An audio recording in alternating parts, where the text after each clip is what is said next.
Hi friends, welcome back. Electric വണ്ടി എടുത്താൽ പെട്രോളിൻ്റെ തലവേദന ഇല്ലല്ലോ എന്ന് വിചാരിച്ചിട്ട് നമ്മൾ സന്തോഷിക്കും. പക്ഷേ ഇലക്ട്രിക് വണ്ടി ചാർജ് ചെയ്യുന്ന ആപ്ലിക്കേഷനുകളുടെ പ്രഭാവലയം കണ്ടാൽ ആർക്കും ഒന്ന് തലകറങ്ങും. Ather, Ola, bolt dot earth, charge mod, go easy, electrify, EV ഒക്കെ, KE മാപ്പ്, ഇതിൽ ഏത് ചാർജിങ് ആപ്ലിക്കേഷനുകൾ നിങ്ങൾ ഉപയോഗിക്കണം, ഏതൊക്കെയാണ് റിലയബിൾ? ഇപ്പോൾ ഞാൻ പറയാൻ പോകുന്നത് കേരളത്തിലെ EV യൂസേഴ്സ് എപ്പോഴും ഫേസ് ചെയ്യുന്ന പ്രാക്ടിക്കൽ പ്രോബ്ലംസും അതിൻ്റെ കുറേയൊക്കെ സൊല്യൂഷൻസുമാണ് ഈ വീഡിയോയിൽ ഉൾപ്പെടുത്തിയിട്ടുള്ളത്. ആദ്യം തന്നെ നമുക്ക് ടൂ വീലർ ഇലക്ട്രിക് വണ്ടികളുടെ ഫാസ്റ്റ് ചാർജിങ്ങിൻ്റെ നിലവിലെ അവസ്ഥ ഒന്ന് നോക്കാം. ഏതർ എനർജിയാണ് ആദ്യമായിട്ട് ടൂ വീലർ ഫാസ്റ്റ് ചാർജിങ് അവരുടെ ഔട്ട്ലെറ്റുകളിലൊക്കെ അവരുടെ വണ്ടികൾക്ക് വേണ്ടിയിട്ട് എക്സ്ക്ലൂസീവായിട്ട് ചാർജിങ് സെറ്റപ്പ് കൊണ്ടുവന്നത്.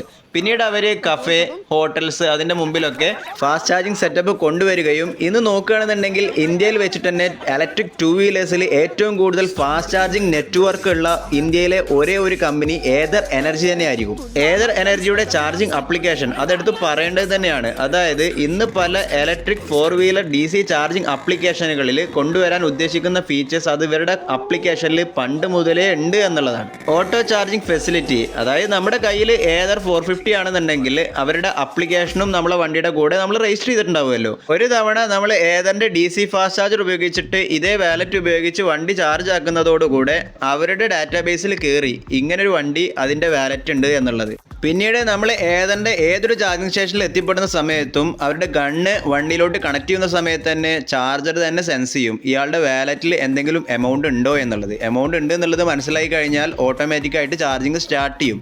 അല്ലാതെ ആപ്ലിക്കേഷൻ എടുത്തിട്ട് നമ്മൾ സാധാരണ QR കോഡ് സ്കാൻ ചെയ്തിട്ട് വാലറ്റിൽ ക്യാഷ് കയറ്റിയിട്ട് സ്റ്റാർട്ട് ചാർജിങ്, സ്റ്റോപ്പ് ചാർജിങ് അങ്ങനത്തെ സിസ്റ്റം ഒന്നും ഇതിനില്ല. ഇതിന് ഓട്ടോ ചാർജിങ് ആണ്. ഇതാണ് വളരെ സുഖകരം എന്ന് എനിക്ക് തോന്നുന്നത്. ഈ നമ്മുടെ വാലറ്റിൽ എമൗണ്ട് ഇല്ലാത്തൊരു കേസാണെങ്കിൽ പോലും മൈനസ് ബാലൻസിൽ ചാർജിങ് ചെയ്യാൻ പറ്റും എന്നുള്ളതാണ് മറ്റൊരു ഉപകാരം. ഒലയുടെ ഹൈപ്പർ ചാർജിങ് നെറ്റ്വർക്ക് എന്തിനാന്നാവല്ലേ ഭവിഷ്യണ്ണൻ ഇങ്ങനെ എടുത്ത് എറിഞ്ഞുകൊണ്ടിരിക്കുകയാണ്. ഇൻസ്റ്റാഗ്രാമിൽ ആ എഡിഷൻ ഒല ഇറങ്ങുന്നുണ്ട്, ഈ എഡിഷൻ പുതിയ സെക്കൻഡ് 4, 5 എന്നൊക്കെ പറഞ്ഞിട്ട് ഇങ്ങനെ ജനറേഷന് പുതിയത് ഇറക്കുന്നുണ്ട് എന്നല്ലാതെ നിലവിൽ മാർക്കറ്റിൽ ഇറങ്ങിയ വണ്ടികൾക്ക് പോലും പ്രോപ്പറായിട്ട് അവർ സർവീസ് കൊടുക്കുന്നില്ല. ഹൈപ്പർ ചാർജിങ് നെറ്റ്വർക്കിൻ്റെ കാര്യം പറയുകയാണെങ്കിൽ കേരളത്തിലാകെ എൻ്റെ ഓർമ്മ ശരിയാണെങ്കിൽ 4 or 5 ഹൈപ്പർ ചാർജിങ് നെറ്റ്വർക്കാണ് ഉള്ളത്. അതാണെങ്കിൽ പ്രോപ്പർ മെയിൻ്റനൻസ് കൊടുക്കാത്തത് കൊണ്ട് അതൊന്നും വർക്കിങ്ങും അല്ല.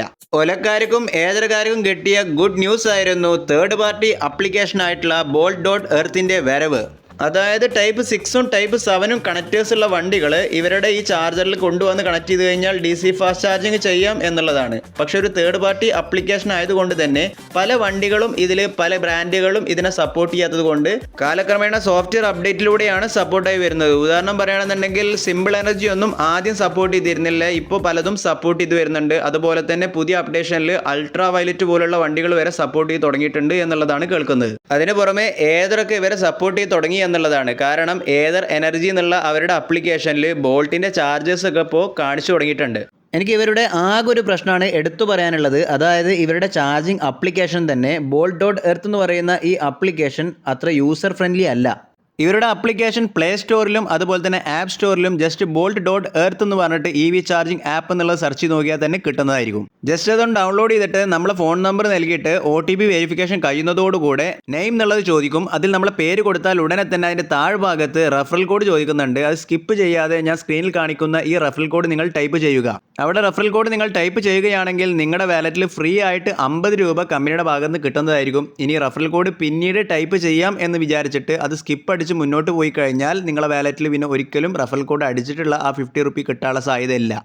ഇനി നമ്മൾ ആപ്ലിക്കേഷൻ്റെ ഉള്ളിലോട്ട് കയറി കഴിഞ്ഞ് കഴിഞ്ഞാൽ നിങ്ങളുടെ പ്രൊഫൈലിൽ കയറിയിട്ട് നിങ്ങൾ അവിടെ ജസ്റ്റ് നിങ്ങളുടെ ഇമെയിൽ അഡ്രസ്സ് അതുപോലെ ലാസ്റ്റ് നെയിം കാര്യങ്ങളൊക്കെ ഒന്ന് അപ്ഡേറ്റ് ചെയ്ത് കൊടുക്കുക. അതിനിടയിൽ നിങ്ങളോട് ചിലപ്പോൾ കുറേ പെർമിഷൻസും കാര്യങ്ങളും ചോദിക്കും. നിങ്ങളെ ലൊക്കേഷൻ ഓൺ ആക്കി കൊടുക്കാൻ പറയും. അതുപോലെ തന്നെ നിങ്ങൾ ബ്ലൂടൂത്ത് ഒക്കെ ഒന്ന് ഓൺ ആക്കി കൊടുക്കാൻ പറയും. ജസ്റ്റ് അതൊക്കെ ഒന്ന് അലോ ചെയ്ത് കൊടുക്കുക. അതിനുശേഷം നിങ്ങൾ ഹോം സ്ക്രീനിൽ വന്നു കഴിഞ്ഞാൽ അവിടെ QR കോഡ് സ്കാനർ കാണാം. ജസ്റ്റ് അതിൽ ക്ലിക്ക് ചെയ്തിട്ട് നിങ്ങൾ ചാർജറിൻ്റെ മുമ്പിലാണെന്നുണ്ടെങ്കിൽ അവിടെയുള്ള QR കോഡ് ഒന്ന് സ്കാൻ ചെയ്യുക. ഉടനടി ആപ്ലിക്കേഷൻ നിങ്ങളോട് ചോദിക്കും ടൈപ്പ് 6ലോട്ടാണോ അതോ ടൈപ്പ് 7ലോട്ടാണോ എന്നുള്ളത്. നിങ്ങളുടെ വണ്ടി ഒലയാണെങ്കിൽ ടൈപ്പ് 6ലോട്ട് കണക്ട് ചെയ്യുക. നിങ്ങളുടെ വണ്ടി ഏതറാണെങ്കിൽ ടൈപ്പ് 7ലോട്ട് കണക്ട് ചെയ്യുക. ഒലയാണെങ്കിൽ നിങ്ങൾക്കൊരു പ്രശ്നമല്ല. ഇനി ഏതറാണെന്നുണ്ടെങ്കിൽ വണ്ടി ഓൺ ആക്കിയിട്ട് മാത്രം നിങ്ങളെ ഗണ്ണ് കണക്ട് ചെയ്യുക. പിന്നീട് വരുന്ന സ്ക്രീനിൽ നിങ്ങളുടെ വണ്ടിയുടെ മോഡൽ നമ്പറും കാര്യങ്ങളും സെറ്റപ്പ് ചെയ്യാനാണ്. അതൊന്ന് ജസ്റ്റ് അടിച്ചു കൊടുക്കുന്നതോടുകൂടെ താഴ്ഭാഗത്ത് ആഡ് വെഹിക്കിൾ എന്നുണ്ടാവും. അത് ആഡ് ചെയ്ത് കഴിയുന്നതോടുകൂടെ നിങ്ങളോട് രജിസ്റ്റർ നമ്പറും കാര്യങ്ങളൊക്കെ വണ്ടിയുടെ അടിക്കാൻ പറയും. അത് നിങ്ങൾ സ്കിപ്പ് ചെയ്ത് വിടുക. അതൊന്നും നിർബന്ധമല്ല, ഇതൊക്കെ വൺ ടൈം പ്രോസസ്സാണ്. നിങ്ങൾ ഇതൊക്കെ ചെയ്ത് കഴിഞ്ഞാൽ ഇനി അടുത്ത പ്രാവശ്യം നിങ്ങൾ ചാർജ് ചെയ്യുന്ന സമയത്ത് നിങ്ങളുടെ വണ്ടി അവിടെ കാണിക്കുന്നുണ്ടാവും. ജസ്റ്റ് അത് സെലക്ട് ചെയ്തിട്ട് നിങ്ങൾ ബുക്ക് ചാർജിങ് എന്നുള്ളത് കൊടുത്താൽ മതി. താഴെ വരുന്ന ബുക്ക് ചാർജിങ്ങിലോട്ട് കൊടുത്തു കഴിഞ്ഞാൽ പിന്നെ വരുന്ന പേജ് ടൈമർ സെറ്റ് ചെയ്യാനാണ്. ഇതാണ് പറഞ്ഞത്, കുറച്ച് ബുദ്ധിമുട്ടുള്ള ഒരു ചാർജിങ് പ്രൊസീജിയർ ആണ് വരുന്നത്. അപ്ലിക്കേഷനിൽ ഡിഫോൾട്ട് ആയിട്ട് ടൈമർ സെറ്റ് ചെയ്ത് വെച്ചിട്ടുണ്ടാവും. അത് 10 മിനിറ്റോ അല്ലെങ്കിൽ 15 മിനിറ്റോ ആയിരിക്കാം. ഇതൊന്നും നോക്കാതെ നിങ്ങൾ നേരെ പോയിട്ട് സ്റ്റാർട്ട് ചാർജിങ് എന്നുള്ള ഓപ്ഷനിൽ ക്ലിക്ക് ചെയ്ത് കഴിഞ്ഞാൽ അതിൽ ഡിഫോൾട്ടായി കിടക്കുന്നത് 10 മിനിറ്റോ 15 മിനിറ്റോ ആണ്. അത് കഴിയുമ്പോഴേക്കും നിങ്ങളത് ഓട്ടോ കട്ട് ഓഫ് ആയി പോകും. നിങ്ങൾ ചിലപ്പോൾ വല്ല ഫുഡ് കഴിക്കാനോ ചായ കുടിക്കാനോ പോയിട്ടുണ്ടാവും. തിരികെ വന്ന് നോക്കുന്ന സമയത്ത് വണ്ടിയിൽ ചാർജ് ആയിട്ടും ഉണ്ടാവില്ല. ടൈമർ പേജിൽ എത്തിക്കഴിഞ്ഞാൽ നിങ്ങൾ പ്രത്യേകം ശ്രദ്ധിക്കണം, നിങ്ങളുടെ വാലറ്റിൽ എത്ര രൂപയുണ്ട് എന്നുള്ളത് താഴ്ഭാഗത്ത് കാണിച്ചു തരുന്നുണ്ട്. എൻ്റെ വാലറ്റിൽ 168 രൂപയാണ് കാണിക്കുന്നത്. ടൈമർ ഡ്രാഗ് ചെയ്തിട്ട് ഞാൻ സെറ്റ് ചെയ്യാൻ നോക്കുന്ന സമയത്ത് എനിക്ക് 160 കഴിഞ്ഞാൽ പിന്നെ 175 വരുന്നത്. എൻ്റെ വാലറ്റിൽ 175 രൂപ ഇല്ലെങ്കിലും എനിക്ക് അതിലും കൂടുതലൊക്കെ അതിൽ സെറ്റ് ചെയ്യാനുള്ളൊരു ഓപ്ഷൻ അവർ കൊടുത്തിട്ടുണ്ട്. അതിൻ്റെ ഒന്നും ആവശ്യം ശരിക്കില്ല. അങ്ങനെ ഞാൻ സെറ്റ് ചെയ്യാൻ പോകുന്ന സമയത്താണ് പ്രോബ്ലംസ് വരിക. അങ്ങനെ ഒന്നും അറിയാതെ ഞാൻ 175 മാക്സിമം ഇട്ടിട്ടൊക്കെ സ്റ്റാർട്ട് ചാർജിങ്ങിൻ്റെ ഭാഗത്തോട്ട് ചെന്ന് കഴിയുമ്പോൾ അവിടെ പേ ₹7 എന്ന് കാണിക്കും. അതായത് എൻ്റെ ബാലൻസിൽ 168 ഉള്ളൂ. ബാക്കി 7 രൂപ എന്നോട് അഡീഷണൽ ആയിട്ട് ആഡ് ചെയ്താൽ മാത്രമേ ചാർജിങ് സ്റ്റാർട്ട് ആവുള്ളൂ എന്നാണ് പറയുന്നത്. അറിയാത്തവർ നേരെ താഴെ പോയിട്ട് പേ ₹7 എന്നുള്ളതിൽ ക്ലിക്ക് ചെയ്യും. നേരെ അവരുടെ ഗൂഗിൾ പേയിലോട്ടാണ് പോകുന്നത്. അവിടുന്ന് അറിയാതെ UPI പിന്നും അടിച്ച് വാലറ്റിലോട്ട് വീണ്ടും വെറുതെ പൈസ കയറ്റും. സത്യത്തിൽ അതിൻ്റെ ആവശ്യമൊന്നുമില്ല. എൻ്റെ വാലറ്റിൽ ഇപ്പോൾ 168 രൂപ ഉണ്ടല്ലോ, അതുകൊണ്ട് എനിക്ക് മാക്സിമം ചാർജ് ചെയ്യാൻ പറ്റും. അപ്പോൾ അവിടെ ടൈമർ സെറ്റ് ചെയ്യുന്ന സമയത്ത് എനിക്ക് 160 കാണിക്കുന്നുണ്ടെങ്കിൽ 160 സെറ്റ് ചെയ്തിട്ട് സ്റ്റാർട്ട് ചാർജിങ് എന്നുള്ളത് കൊടുത്താൽ മതി. നിങ്ങൾ സ്റ്റാർട്ട് ചാർജിങ് എന്നുള്ള ഓപ്ഷൻ ക്ലിക്ക് ചെയ്യുന്നതോടുകൂടെ നമ്മൾ DC പ്ലേസ് എന്നുള്ള ആ ചാർജറിൻ്റെ ഭാഗത്ത് നിങ്ങളെ ഗണ്ണ് വലിച്ച ഭാഗത്തുള്ള ഒരു ഗ്രീൻ ലൈറ്റ് ഉണ്ടാവും. ആ ഗ്രീൻ ലൈറ്റ് അവിടെ റണ്ണിങ് ആയിട്ട് ഇങ്ങനെ ബ്ലിങ്ക് ചെയ്യുന്നത് കാണാം. അത് ബ്ലിങ്ക് ചെയ്യുന്ന സമയത്ത് മനസ്സിലാക്കുക വണ്ടിയിലോട്ട് ചാർജ് വരുന്നുണ്ട് എന്നുള്ളത്. ഏതൊരാണ് വണ്ടിയെങ്കിൽ നിങ്ങളുടെ വണ്ടിയിൽ എഴുതി കാണിക്കും വണ്ടി സ്വിച്ച് ഓഫ് ചെയ്യാൻ പറയും. ആ സമയത്ത് ഉടനടി വണ്ടി സ്വിച്ച് ഓഫ് ചെയ്യുക. എന്നാൽ മാത്രമേ വണ്ടിൻ്റെ ഉള്ളിലോട്ട് ചാർജ് കയറുള്ളൂ. അല്ലാത്ത പക്ഷം ചാർജ് കയറൂല കേട്ടോ. ഓലക്കാർക്ക് പിന്നെ ഓല ആയതുകൊണ്ട് അങ്ങനെയുള്ള സേഫ്റ്റി ഫീച്ചറും കാര്യങ്ങളൊന്നും കമ്പനിയുടെ ഭാഗത്തുനിന്നില്ല. ചാർജിങ് അവിടെ സ്റ്റാർട്ട് ആകുമ്പോൾ വണ്ടിയിൽ ഓൺ ആണെങ്കിലും ഓഫ് ആണെങ്കിലും എങ്ങനെയാണെങ്കിലും ചാർജ് കയറിക്കൊണ്ടേയിരിക്കും. ഇനി വണ്ടിയിൽ ചാർജ് കയറാത്ത എന്തെങ്കിലും ഇഷ്യൂ കാര്യങ്ങൾ കാണിക്കുകയാണെന്നുണ്ടെങ്കിൽ നമ്മൾ ഉടനടി ചെയ്യുക. അതിൽ കാൾ ഹോസ്റ്റ് എന്നുള്ളത് ആപ്ലിക്കേഷനിൽ കാണും. അതിൽ ക്ലിക്ക് ചെയ്തിട്ട് അതൊരു ഹെൽപ്പ് നമ്പറാണെന്ന് വിചാരിച്ചിട്ട് അതിലോട്ട് നമ്മൾ വിളിക്കും. സത്യത്തിൽ ആ നമ്പറിൽ നിങ്ങൾ വിളിക്കുന്നതോടുകൂടെ ആ ചാർജർ ഇൻസ്റ്റാൾ ചെയ്തിട്ടുള്ള ഓണറിൻ്റെ നമ്പറിലോട്ടാണ് ഈ കോള് പോകുന്നത്. അയാൾക്ക് വിളിച്ചിട്ട് എന്താ കാര്യം? അയാൾക്ക് ആ ചാർജറിനെ കുറിച്ചിട്ട് എന്ത് കാര്യം കൂടുതൽ അറിയാം? അയാൾ ജസ്റ്റ് അയാൾക്ക് അറിയുന്ന കാര്യങ്ങളൊക്കെ ഒന്ന് പറഞ്ഞു തരുന്നല്ലാതെ നിങ്ങളെ പ്രോബ്ലം ചിലപ്പോൾ സോൾവ് ആയിക്കൊള്ളണമെന്നില്ല. ഇങ്ങനത്തെ സാഹചര്യങ്ങളിൽ നിങ്ങൾ വിളിക്കേണ്ടത് ഈ മുകളിൽ കാണിക്കുന്ന ബോൾട്ടിൻ്റെ 24 അവർ ഹെൽപ്പ് ലൈൻ നമ്പറാണ്. ഇതൊന്ന് ഫോണിൽ സേവ് ചെയ്തിട്ടു. അങ്ങനെ ആ നമ്പറിലോട്ട് നിങ്ങൾ വിളിച്ചു കഴിഞ്ഞാൽ അവിടെ ഹിന്ദി, ഇംഗ്ലീഷ് പിന്നെ മലയാള സപ്പോർട്ട് എല്ലായ്പ്പോഴും ഇല്ലയെന്ന് എനിക്ക് തോന്നുന്നത്. ചില സമയങ്ങളിൽ കിട്ടുന്നുണ്ട്. ഇതൊന്നും വേണ്ട, നിങ്ങളുടെ വാട്സപ്പിൽ കയറിയിട്ട് ഈ നമ്പറിലോട്ട് ജസ്റ്റ് മെസ്സേജ് ചെയ്യുക. ഈ സ്ക്രീനിൽ കാണിക്കുന്നത് പോലെ അവിടെ 24 അവർ നിങ്ങളെ ഹെൽപ്പ് ചെയ്യാൻ ആൾക്കാർ ഇരിക്കുന്നുണ്ട്. അവർ നിങ്ങളെ ചാറ്റിങ്ങിനൊക്കെ റിപ്ലൈ തരുന്നതായിരിക്കും. നിങ്ങളെ ഇഷ്യൂസ് റിപ്പോർട്ട് ചെയ്യുന്ന സമയത്ത് നിങ്ങളുടെ ആ ചാർജറും നിങ്ങളെയും ലൊക്കേറ്റ് ചെയ്യാൻ വേണ്ടിയിട്ട് ആ ചാർജറിൻ്റെ സൈഡിലുള്ള QR കോഡിൻ്റെ താഴ്ഭാഗത്ത് ചാർജർ ID നൽകിയിട്ടുണ്ട്. അത് അവർക്ക് പറഞ്ഞു കൊടുത്തിട്ട് വേണം നിങ്ങളെ ഇഷ്യൂസ് റിപ്പോർട്ട് ചെയ്യാൻ. ഇനി ഏത് ചാർജിങ് സ്റ്റേഷനിൽ ചെന്ന് കഴിഞ്ഞാലും ചിലപ്പോൾ വോൾട്ടേജ് ഇഷ്യൂ കാരണോ അല്ലെങ്കിൽ സോഫ്റ്റ്വെയർ ബഗ് കൊണ്ടോ ചാർജർ സ്റ്റക്ക് ആയിട്ടുണ്ടാവും. അങ്ങനെയുള്ള കേസിൽ നിങ്ങൾക്ക് 2 ഓപ്ഷൻ ഉള്ളത്. ചാർജറിന് തൊട്ടടുത്തൊരു ചോക്ക് ഉണ്ടാവും. അതൊന്ന് റൊട്ടേറ്റ് ചെയ്ത് നോക്കാം. ക്ലോക്ക് വൈസും ആൻറ്റി ക്ലോക്ക് വൈസും ഒക്കെ ഒന്ന് റൊട്ടേറ്റ് ചെയ്ത് നോക്കാം. ഇനി മറ്റൊരു വഴി എന്താണെന്ന് വെച്ച് കഴിഞ്ഞാൽ നമ്മുടെ മെയിൻ സ്വിച്ച് ELCB കാര്യങ്ങളൊക്കെ അവിടെ അടുത്ത് എവിടെയെങ്കിലും കാണുന്ന ഭാഗത്തുണ്ടോ നോക്കുക. എല്ലാ ചാർജിങ് സ്റ്റേഷനിലും കാണാൻ പറ്റും എന്നുള്ളത് തോന്നുന്നില്ല. ചിലരതൊക്കെ റൂമിൻ്റെ ഉള്ളിലൊക്കെ ആയിരിക്കും. അപ്പോൾ ആ റൂം തുറക്കേണ്ട ആവശ്യമൊക്കെ വരും. പുറത്താണെന്നുണ്ടെങ്കിൽ അവിടെ ചെന്നിട്ട് ആ ELCB ഒക്കെ ഒന്ന് താഴത്തോട്ടാക്കിയിട്ട് ഒന്ന് ജസ്റ്റ് മുകളിലോട്ട് തന്നെ ആയി കൊടുക്കുക. അപ്പോൾ പവറൊക്കെ ഒന്ന് ഓഫായിട്ട് ആദ്യം മുതൽ ചാർജർ റീസ്റ്റാർട്ട് ആവും. അതിനുശേഷം ഒരു 5 മിനിറ്റ് കഴിഞ്ഞിട്ട് വീണ്ടും നിങ്ങൾ ചാർജിങ് ഒന്ന് സ്റ്റാർട്ട് ചെയ്ത് നോക്കൂ. ചിലപ്പോൾ മിക്കവാറും ശരിയാവാനുള്ള സാധ്യത ഉണ്ട് അവിടെ. ഇനി കാറിൻ്റെ ഇലക്ട്രിക് ചാർജിങ് ആപ്ലിക്കേഷൻസ് ഞാൻ മെയിൻലി യൂസ് ചെയ്യുന്നത് ഏതൊക്കെയെന്ന് വെച്ച് കഴിഞ്ഞാൽ, ഒന്നാമത് ചാർജ് ചെയ്യാനല്ല ആപ്ലിക്കേഷൻ ഉപയോഗിക്കാറ്. എല്ലാ ചാർജറുകളും ഒരു കൊടക്കീഴിൽ കാണിക്കുന്ന ഒരേ ഒരു ആപ്ലിക്കേഷനാണുള്ളത്. അതാണ് പ്ലഗ് ഷെയർ. കേരളത്തിൻ്റെ പുറത്തോട്ട് പോകുമ്പോൾ പ്ലഗ് ഷെയർ യൂസ് ചെയ്തിട്ട് എവിടെയൊക്കെ ചാർജേഴ്സ് ഉണ്ട് എന്നുള്ളതൊക്കെയാണ് ഞാൻ സെർച്ച് ചെയ്യാറ്. ഇനി കേരളത്തിൻ്റെ ഉള്ളിലാണെന്നുണ്ടെങ്കിൽ മെയിൻലി ഞാൻ 3 ആപ്ലിക്കേഷൻസ് ആണ് ഉപയോഗിക്കാറ്. അതായത് Charge Mod, Evoke, go easy. ഇനി ഇതല്ലാതെ ഒരുപാട് ആപ്ലിക്കേഷൻ ഉണ്ട്. ഇതെല്ലാം കൂടെ ഫോണിൽ കുത്തി നിറക്കാൻ കഴിയാത്തത് കൊണ്ടാണ് ഞാൻ ഈ 3 ആപ്ലിക്കേഷനെ ഡിപ്പെൻഡ് ചെയ്ത് മുന്നോട്ട് പോയിക്കൊണ്ടിരിക്കുന്നത്. കുറച്ചു കാലം മുന്നേ വരെ ഞാൻ KSEയുടെ ചാർജിങ് ആപ്ലിക്കേഷൻ ആയിട്ടുള്ള KE മാപ്പ് യൂസ് ചെയ്തിരുന്നു. അതുപോലെ തന്നെ കേന്ദ്ര ഗവൺമെൻറ്റിൻ്റെ അനഘട്ടിൻ്റെ ഇലക്ട്രിഫൈ എന്നുള്ള ആപ്ലിക്കേഷനും ഞാൻ യൂസ് ചെയ്തിരുന്നു. മറ്റുള്ള ആപ്ലിക്കേഷനുകളുടെ ഇടയിൽ ഇവരുടെ ആപ്ലിക്കേഷൻ കുത്തി നിറക്കാനുള്ള മെയിൻ കാരണം എന്താണെന്ന് വെച്ച് കഴിഞ്ഞാൽ, ഇത് ഗവൺമെൻറ്റിൻ്റെ ചാർജിങ് സ്റ്റേഷനുകൾ ആയതുകൊണ്ട് തന്നെ ഇവിടെ കറണ്ടിൻ്റെ ചാർജ് വളരെ കുറവായിരുന്നു. പിന്നീട് ഈ ആപ്ലിക്കേഷൻ്റെ ഫോണിൽ നിന്ന് ഞാൻ ഒഴിവാക്കാനുള്ള മെയിൻ കാരണം എന്താണെന്ന് വെച്ച് കഴിഞ്ഞാൽ ഇവരുടെ ചാർജിങ് സ്റ്റേഷനുകളൊക്കെ ഇപ്പോൾ പ്രേതാലയം പോലെ കിടക്കുന്നു എന്നല്ലാതെ അതൊരു പ്രോപ്പർ മെയിൻ്റനൻസ് ഒന്നും ചെയ്യാതെ അവരങ്ങനെ ഇട്ടിരിക്കുകയാണ്. ഇനി അഥവാ വർക്ക് ചെയ്യുന്ന ഒരു ചാർജിങ് സ്റ്റേഷൻ നമ്മൾ കണ്ടെത്തി കഴിഞ്ഞാൽ തന്നെ ആ ചാർജിങ് സ്റ്റേഷനിലും മറ്റുള്ള പ്രൈവറ്റ് കമ്പനികളുടെ റേറ്റ് എത്രയാണോ അതേ റേറ്റിലോട്ട് ഇവരും വർദ്ധിപ്പിച്ച് കൊണ്ടുവന്നിട്ടുണ്ട്. ചുരുക്കം പറഞ്ഞാൽ കേരളത്തിൽ ഇപ്പോൾ ഒരുപാട് ചാർജിങ് സ്റ്റേഷൻ ആയതുകൊണ്ട് തന്നെ നമ്മൾ ഒരുപാട് ആപ്ലിക്കേഷൻ വെക്കേണ്ട ആവശ്യമൊന്നുമില്ല. നമുക്ക് ഇഷ്ടപ്പെട്ട ഒരു 2-3 ആപ്ലിക്കേഷൻ വെച്ചിട്ട് അതിൻ്റെ ചാർജസ് എവിടെയൊക്കെ അവൈലബിൾ ആണോ എന്നുള്ളത് നോക്കിയിട്ട് പ്ലഗ് ഷെയർ ഒക്കെ ഉപയോഗിച്ചിട്ട് നിങ്ങൾക്ക് അവിടെ എത്തിയിട്ട് അവരുടെ ആപ്ലിക്കേഷൻ ഡൗൺലോഡ് ചെയ്തിട്ട് എമൗണ്ട് കയറ്റിയിട്ട് വേണമെങ്കിലും ചാർജിങ് ചെയ്ത് പോകാവുന്നതുള്ളൂ. പക്ഷേ ഗോയിസിയുടെ ഭാഗത്ത് നിന്ന് എനിക്ക് ഒട്ടും ഇഷ്ടപ്പെടാത്ത ഒരേ ഒരു കാര്യം എന്താണെന്ന് വെച്ച് കഴിഞ്ഞാൽ അവരുടെ ബാലൻസിൽ എപ്പോഴും ഒരു 50 രൂപ മിനിമം ബാലൻസ് ആയിട്ട് ഇരിക്കണം. 50 രൂപ എന്ന് പറഞ്ഞാൽ ചെറിയ എമൗണ്ട് അല്ല കേട്ടോ. ഏകദേശം നമുക്ക് 2 യൂണിറ്റോളം ചാർജ് ചെയ്യാൻ പറ്റുന്ന ഒരു എമൗണ്ട് ആണ്. അത് അവരുടെ വാലറ്റിൽ അങ്ങനെ കിടക്കും. അതുപയോഗിച്ച് നമുക്ക് ചാർജ് ചെയ്യാനോ ഒന്നിനും പറ്റില്ല. പലപ്പോഴും ഈ 50 രൂപ നമ്മുടെ വാലറ്റിൽ മിനിമം ബാലൻസ് ആയി കിടക്കുന്ന സമയത്ത് നമുക്ക് എത്ര രൂപയ്ക്ക് ചാർജ് ചെയ്യണം എന്നുള്ള കാൽക്കുലേഷനും കാര്യങ്ങളൊക്കെ ചെയ്യുന്ന സമയത്ത് പലപ്പോഴും തെറ്റിപ്പോവാറ് വരെ ഉണ്ട്.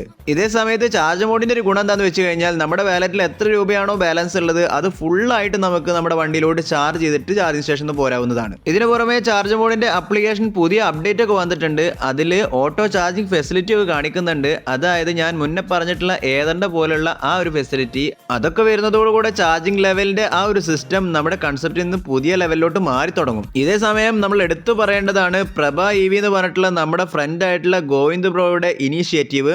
UPI ഇൻ്റഗ്രേറ്റഡ് ആയിട്ടുള്ള ചാർജിങ് സ്റ്റേഷൻസ് പാലക്കാട് ഭാഗത്തും താമരശ്ശേരി ചുരത്തിൻ്റെ സൈഡിലൊക്കെ ആയിട്ട് ഇവരുടെ ചാർജിങ് സ്റ്റേഷൻസ് വന്നിട്ടുണ്ട്.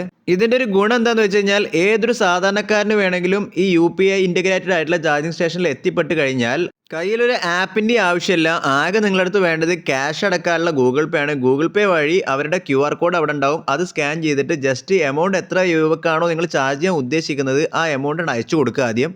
അതിനുശേഷം വണ്ടിയിലോട്ട് ആ ഗൺ എടുത്താണ് കണക്ട് ചെയ്ത് വെക്കുക. ഉടനടി വണ്ടിയിലോട്ട് ഓട്ടോമാറ്റിക്കായിട്ട് ചാർജിങ് അങ്ങോട്ട് തുടങ്ങുന്നതായിരിക്കും. നിങ്ങൾക്ക് ചാർജിങ് മതി എന്ന് തോന്നുന്ന സമയത്ത് ചാർജിങ് സ്റ്റോപ്പ് ചെയ്യാൻ വേണ്ടിയിട്ട് ചാർജറിൻ്റെ സൈഡിലായിട്ട് എമർജൻസി സ്റ്റോപ്പ് സ്വിച്ച് ഉണ്ടാവും. ജസ്റ്റ് അതിൽ പ്രസ് ചെയ്യുന്നതോടുകൂടെ ചാർജിങ് നിൽക്കുന്നതായിരിക്കും. നിങ്ങൾ 300 രൂപയാണ് അവരുടെ QR കോഡിലോട്ട് എമൗണ്ട് അയച്ചു കൊടുത്തത്. 200 രൂപക്കാണ് നിങ്ങൾ ചാർജ് ചെയ്തിട്ടുള്ളത്. ബാക്കി 100 രൂപ എങ്ങനെ റിട്ടേൺ കിട്ടും എന്നുള്ളത് ആലോചിക്കേണ്ട ആവശ്യമില്ല. അതൊരു 10 മിനിറ്റിൻ്റെ ഉള്ളിൽ നിങ്ങളുടെ ബാങ്ക് അക്കൗണ്ടിലോട്ട് അവർ റീഫണ്ട് ആക്കി തരുന്നതായിരിക്കും. ചാർജിങ് ട്രാൻസാക്ഷൻ അതിൻ്റെ എമൗണ്ട് എത്രയെന്നുള്ളതൊക്കെ ഡീറ്റെയിൽസും കാര്യങ്ങളും നിങ്ങൾക്ക് കിട്ടണമെന്നുണ്ടെങ്കിൽ അവരുടെ വെബ്സൈറ്റ് പ്രോട്ടോകോൾ അവിടെ കൊടുത്തിട്ടുണ്ടാവും. ജസ്റ്റ് അതിലൊന്ന് ക്ലിക്ക് ചെയ്തിട്ട് കയറിയിട്ട് ജസ്റ്റ് സെർച്ച് ചെയ്യുന്നതോടുകൂടെ നിങ്ങൾ എത്ര രൂപയ്ക്ക് ചാർജ് ചെയ്തു എന്നുള്ളതൊക്കെ അവരുടെ വെബ്സൈറ്റ് വഴി നിങ്ങൾക്ക് അറിയാവുന്നതാണ്.